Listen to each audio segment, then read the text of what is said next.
Ndërkohë, me informacionin që ka publikuar Silvinho, cili mendon se është sekreti i kësaj ndeshje? Shiko, Andre, të flasim domethënë kuptimin e asaj shablon siç mund të themi. Ne sot na duhet patjetër 3 pikë. 1-0, 2-1, 3-1, 4-0, 5-0 nuk na intereson. Na duhet që djem të futen në lojë të marrin 3 pikë. Mendoj që është një ekip, nuk po themi që është i lehtë, por është një ekip i kalueshëm. Nuk është se jemi siç e kishim ato koeficiente vështirësisë kundra Serbisë, po e kemi një ekip si Andorra, që edhe vetë trajneri Andorrës dhe në konferencë për shtyp, po thoshte që është shumë e vështirë për ne kjo ndeshje sepse përballë kemi një ekip që pretendon kualifikimin.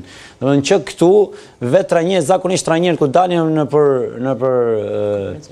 për intervistat para neshës, janë konferencat para neshës, janë pak më të motivuar për ekipin. Ishte trajneri vetë që vetë po të rishte nga pjesa e ndeshjes. Kështu që mendoj që neve patjetër do ta fitoj këtë ndeshje dhe patjetër që unë mendoj me atë cilësi që kemi ne brenda ta zgjidhim ndeshjen. Shpresoj mos na bëhet e vështirë paktën pjesa parë që kur tym pjesën e dytë mos tym ka trysnie 3 pikë dhe golit. Mendoj që shpresoj ta zgjidhim sa më shpejt dhe ndeshjen ta kemi në nën kontroll në këmbët tona, siç mund ta shprehem dhe pastaj na bëhet sa më e lehtë për të menaxhuar lojën, qoftë për të bërë gol dytë, që pastaj të jemi të qetë për të mbrojtur rezultatin dhe për ta çuar ndeshjen aty kur i duhet ekipit tonë kombëtar, për të bërë atë hapin e madh. Shpresojmë shumë dhe ke rezultati mirë i Anglisë dhe shpresojmë ta mbyllim që sot atë pjesën që të jemi edhe ne më të qetë nga kjo anë.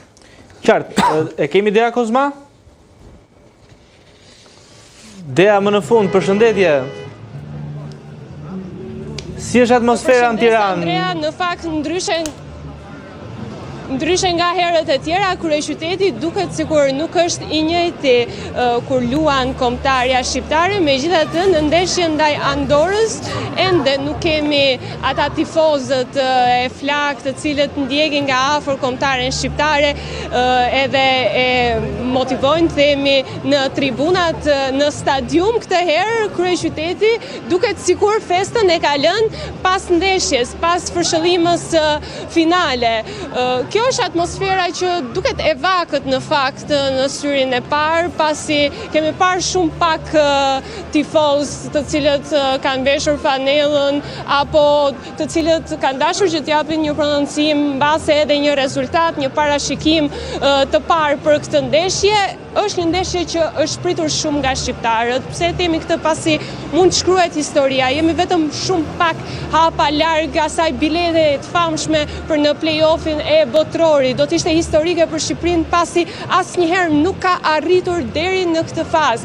Edhe përpos faktit që përballë kemi një kundërshtar që në letër është i kalueshëm, pasi të gjitha statistikat flasin vetëm për Shqipërinë, të paktën në 6 përballje direkte zyrtare që kombëtare shqiptare është përballur me ekipin e Andorrës, 5 i kanë fituar Kuqezin dhe vetëm 1 është mbyllur në barazim 2-2, ndërsa kujtojmë që edhe një miqësore në vitin 2002 vetëm atë e ka fituar Andorra me rezultatin 2-0, por ka qenë gjithmonë në kuadrin e një miqësore. Megjithatë sot nuk ka justifikime. Kuqezin do të zbresin në fushë vetëm për 3 pikë. Këtë e kanë treguar edhe gjatë javës në intervista apo dhe në konferencën për shtyp të trajnerit Silvinho në prag të kësaj ndeshje. Në rast të një fitore sot Shqipëria ndaj Andorrës dhe duke shpresuar tek një disfate e Serbisë ndaj Anglisë, atëherë kombëtarët shqiptare do të kthehej në shtëpi me një bilet të sigurt për në botrorin e vitit 2026.